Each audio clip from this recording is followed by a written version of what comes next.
Hello everyone, welcome to Vandana academy. तो आज हम एसएसटी के टैग वर्ड्स पढ़ेंगे।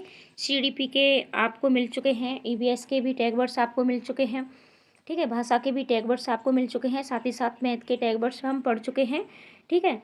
और इतने टैग वर्ड्स की वीडियो आपको मिल चुकी है और आज हम एसएसटी के टैग वर्ड्स पढ़ रहे हैं। और ये टैग वर्ड्स आपके लिए आपका सीटेट पास कराने में एक अहम भूमिका निभाते हैं। तो आप सारे टैग वर्ड्स की वीडियो अवश्य देखें। अगर आपने बाकी की वीडियो नहीं देखी है तो आप उन्हें भी जा कर के देखें। प्ले लिस्ट में जा कर के 1 बाय 1 आपको सारी वीडियोस मिल जाएंगी, ठीक है। तो आपको टैग वर्ड्स की वीडियो अवश्य देखनी है अगर आप चाहते हैं कि आपकी पेडागोजी का कोई भी प्रश्न छूटे नहीं। तो आपको सारी विषयों की पेडागोजी अवश्य आनी चाहिए, ठीक है। वैसे तो सभी की पेडागोजी ज़्यादातर सेम ही होती है, लेकिन कुछ वर्ड्स अलग होते हैं प्रत्येक सब्जेक्ट में, प्रत्येक विषय में। तो इसीलिए मैंने सब्जेक्ट वाइज आपको ये जो आपके टैग वर्ड्स हैं पॉजिटिव और नेगेटिव, इन्हें दिया है। तो चलो शुरुआत करते हैं।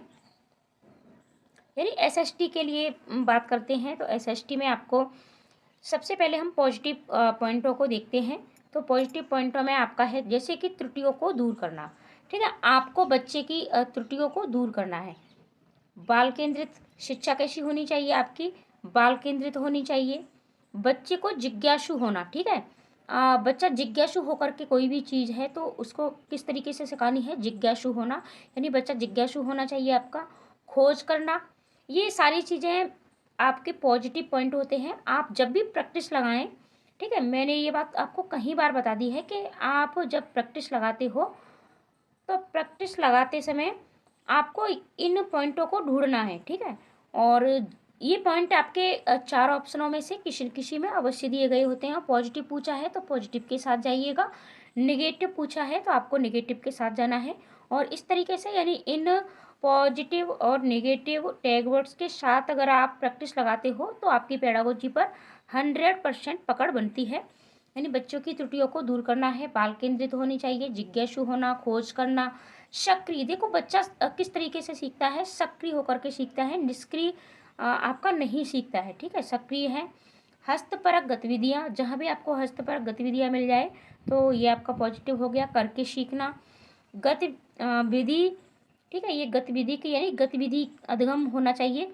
आप बच्चे को जो भी अधिगम कराएं तो वो गतिविधि आधारित होना चाहिए। दैनिक जीवन से जोड़ना, देखो ये दैनिक जीवन से जोड़ना, ये पॉइंट आपका ज़्यादातर प्रत्येक सब्जेक्ट में पूछा जाता है, ठीक है। तो यानी दैनिक जीवन से जोड़ना, और ये एक ऐसा पॉइंट है जहाँ बच्चे का जो अधिगम होता है वहाँ बच्चा मतलब 100% सीखता है।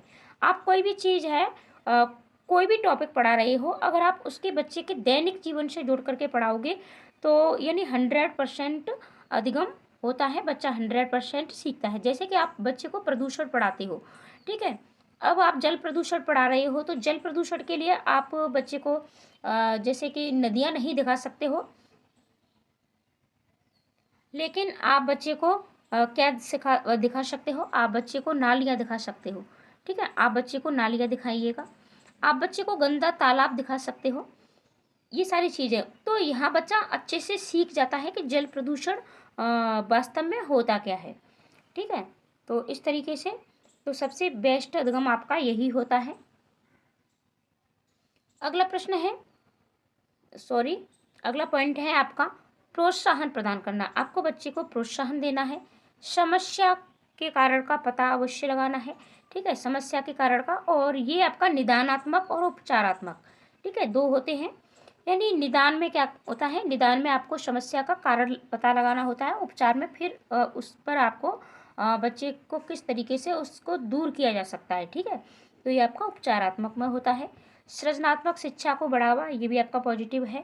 गलतियां अधिगम का हिस्सा होती हैं, जो भी बच्चा त्रुटियां करता है, गलतियां करता है, तो ये अधिगम का हिस्सा होती हैं। ऐसा नहीं है कि बच्चा कोई भी गलती नहीं करेगा, ठीक है। तो ये आपके पॉजिटिव पॉइंट है। आप चाहें तो इसका स्क्रीनशॉट ले लें, और आप चाहें तो वीडियो 2 बार भी देख सकते हो। और पीडीएफ मैं टेलीग्राम चैनल पर डाल देती हूँ, तो आप वो उसे अवश्य ज्वाइन करें। आगे बढ़ेंगे, अब बात करते हैं हम नेगेटिव पॉइंट की, ठीक है।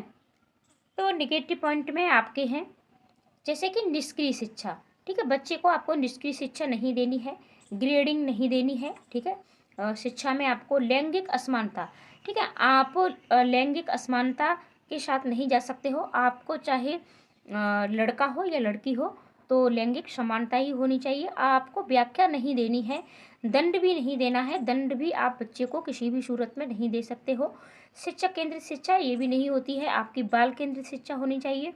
कंठस्थ करना या कराना, याद कराना, ठीक है, तो ये भी नहीं होना है। कंठस्थ आपको किसी भी विषय में आपको मिल जाए, कंठस्थ आपको नहीं कराना है, दंड भी नहीं देना है, व्याख्या भी नहीं देनी है, ठीक है। निष्क्रिय शिक्षा भी नहीं करनी है। लैंगिक और ग्रेडिंग, ये सारी चीज़ें, सजा देना, गलत शब्दों का प्रयोग, रटंत शिक्षा, केवल, मात्र, ही, भी, ये आपके सभी विषयों में, ठीक है, नेगेटिव पॉइंट होते हैं और ये आपके एसएसटी में भी आते हैं।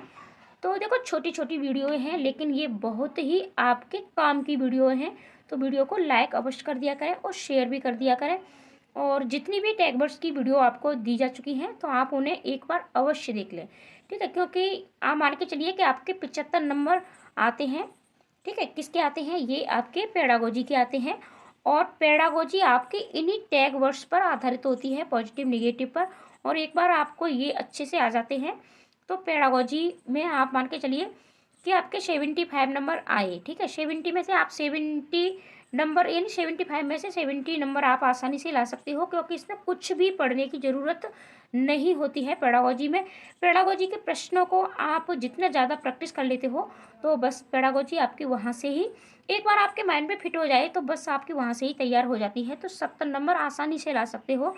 वरना कुछ बच्चे तो 75 में से पूरे 75 नंबर ही पेडागोजी के लेके आते हैं। बाकी के हमें कितने नंबर चाहिए? 90 नंबर चाहिए पास होने के लिए, ठीक है। तो बाकी के हमें कितने नंबर और चाहिए? 15 नंबर और चाहिए, ठीक है।